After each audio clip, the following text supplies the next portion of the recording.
அம்மா, எனக்கு தலையில் அடிபட்டதுலேருந்து மண்டைக்குள்ளே பிக் பாஸ் வாய்ஸாக கேட்குதுமா. அது என்கிட்ட பேசிக்கிட்டே இருக்குமா. என்ன நடக்க போதோ அதை முன்னாடியே சொல்லுதுமா. அது சொல்கிறதுல அப்படியே நடக்குதுமா. என்ன சொல்கிறேன், அது சொல்கிறது அப்படியே நடக்குதா?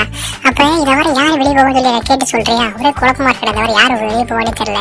நீ அதை மட்டும் கொஞ்சம் கேட்டு சொல்கிறியா? நான் என்னோட பிரச்சனையை சொல்லிட்டு இருக்கேன், நீ இன்னும் பிக் பாஸ்லேயே இருக்க. இதெல்லாம் ஒரு வரண்டா. பிக் பாஸ் சாமி வந்து பார்த்தீங்கன்னா உனக்கு அருள் கொடுத்துருக்காரு. இந்த சக்தியெல்லாம் யூஸ் பண்ணிக்கோ, ஓகேவா? இந்த மாதிரி சக்தி யாரும் கிடைக்காது. எல்லாம் ஒரு சக்தியா? என்னங்க நீ சொல்றது காமெடியா இருக்கு. பிக் பாஸ் வாய்ஸ் கேக்குதாமா, சொல்றது நடக்குதாமா?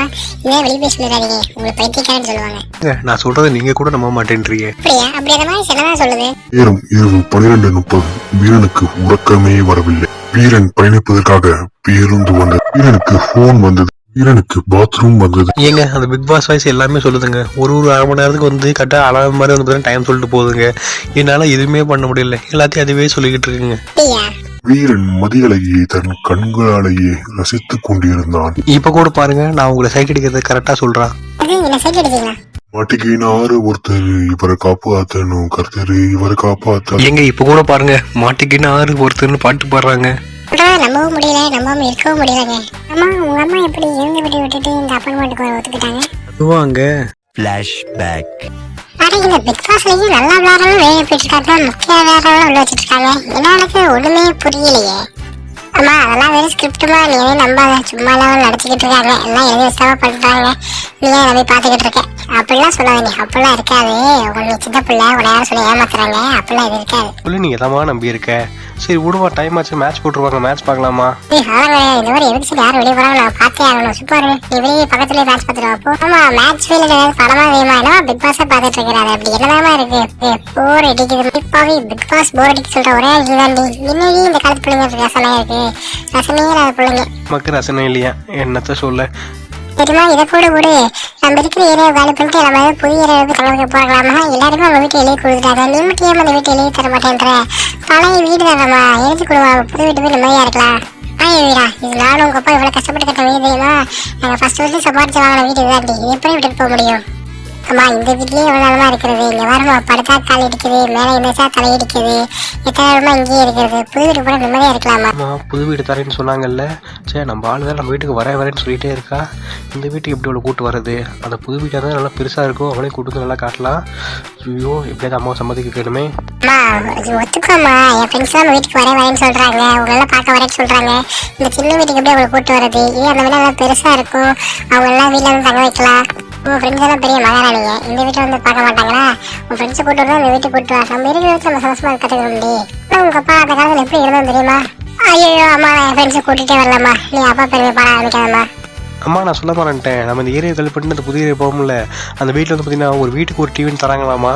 நம்ம வீட்டில் டிவி இருக்கேடா, அப்புறம் எதுக்கு கேட்ட போக போறதில்லை. இப்போ எதுக்கு அதை பற்றி பேச? அட அது இல்லம்மா, நான் என்ன சொல்ல வரேன்னா, இப்போ நம்ம அந்த வீட்டுக்கு போட்டு வச்சுக்கவே 2 ரூம் இருக்காமா.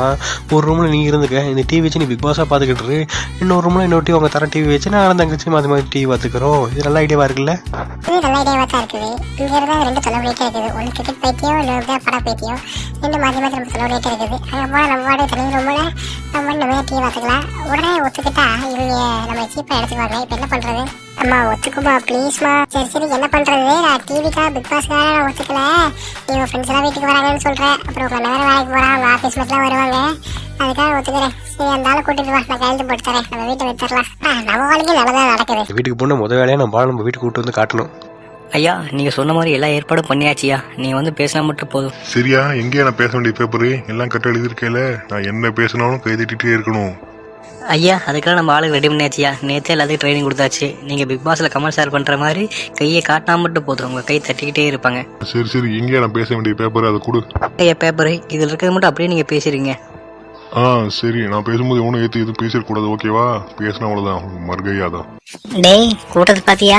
இங்க இருக்கிறவங்க எல்லாம் சேர்ந்து ஒரு தடவை ஊதனா போதும், பில்டிங் பறந்து போயிருமடா. இந்த இடத்துல மீட்டிங் போட்டானுங்க. இந்த பில்டிங் கட்டி கொடுத்தது இந்த எம்எல்ஏ தானே, அதனாலதான் இந்த இடத்துல மீட்டிங் போட்டிருக்காங்க. ஓ, இவரு தானா அவரு, இந்த அற்புத மாளிகை கட்டினவரு? டேய், நான் இந்த எம்எல்ஏ பத்தி கேள்விப்பட்டிருக்கேன், ரொம்பவே மோசமான ஆளா. வீரனுக்கு இந்த கதையில் வில்லன் இந்த எம்எல்ஏ தான்.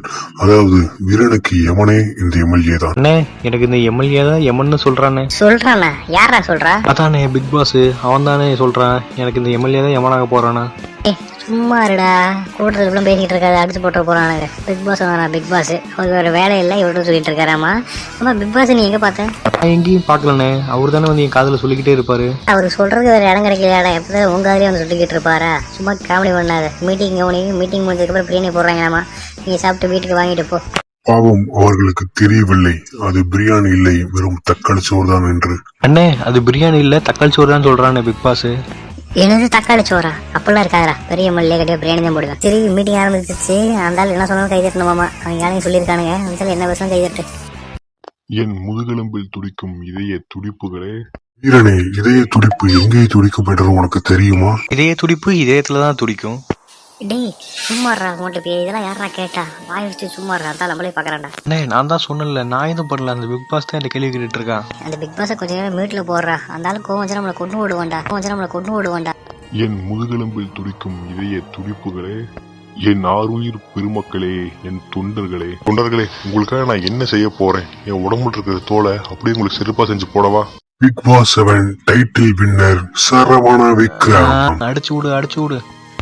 சும்மா இருறான்டல்ல. டேய் இப்போ நான் ஒன்றும் பண்ணலண்ணே, அந்த பிக் பாஸ் தானே டைட்டில் சரவண விக்ரமாவான்னு சொன்னானே. டேய் இந்த விஷயம் பிக் பாஸ் ப்ரோமோ பாக்குறவங்க முதல் கொண்டு தெரியும்டா. டைட்டில் என்ன சரவண விக்ரம் தான், இதுல என்ன ஆச்சரியம்? இப்போ உங்களுக்காக நான் என்ன செய்யணும் நீங்களே சொல்லுங்க.